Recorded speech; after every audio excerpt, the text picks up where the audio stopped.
ધાંગધ્રા મેથાણ ગામના રામજી મંદિરમાં ચોરીની ઘટના, ચોર થયો સીસીટીવી કેમેરામાં કેદ. ગ્રામજનો દ્વારા ઉચ્ચ કક્ષાએ રજૂઆત કરાતા ગણતરીની કલાકોમાં ચોરને પકડી પાડતી લોકલ ક્રાઇમ બ્રાન્ચ. સુરેન્દ્રનગર જિલ્લામાં ગરફોડ ચોરી તથા મંદિરોમાં ચોરીની ઘટનાઓ અવારનવાર બનવા પામી છે, ત્યારે છેલ્લા ઘણા સમયથી તાલુકા વિસ્તારોના મંદિરોમાં ચોરીની ઘટનાઓ સામે આવી રહી છે, જેમાં સૂત્રો પાસેથી તથા પ્રાથમિક વિગતો મુજબ ધાંગધ્રા તાલુકાના મેથાણ ગામે રામજી મંદિરમાં ચોરીની ઘટના બની હતી. ભગવાન શ્રી રામ તથા લક્ષ્મણજીની પ્રતિમામાં લગાવેલ હારની ચોરી થઈ હોવાનું જાણવા મળ્યું હતું.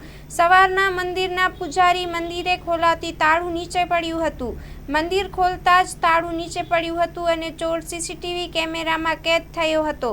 સમગ્ર ઘટના અંગે મંદિરના પૂજારી દ્વારા ગ્રામજનોને રજૂઆત કરાતા ગ્રામજનો દ્વારા તાત્કાલિક ધોરણે પોલીસ સહિત ઉચ્ચ કક્ષાએ રજૂઆત કરવામાં આવી હતી, જેને પગલે સુરેન્દ્રનગર લોકલ ક્રાઇમ બ્રાન્ચે ગણતરીની કલાકોમાં સીસીટીવી ફૂટેજના આધારે ચોરને પકડી પાડ્યો હોવાનું જાણવા મળ્યું હતું.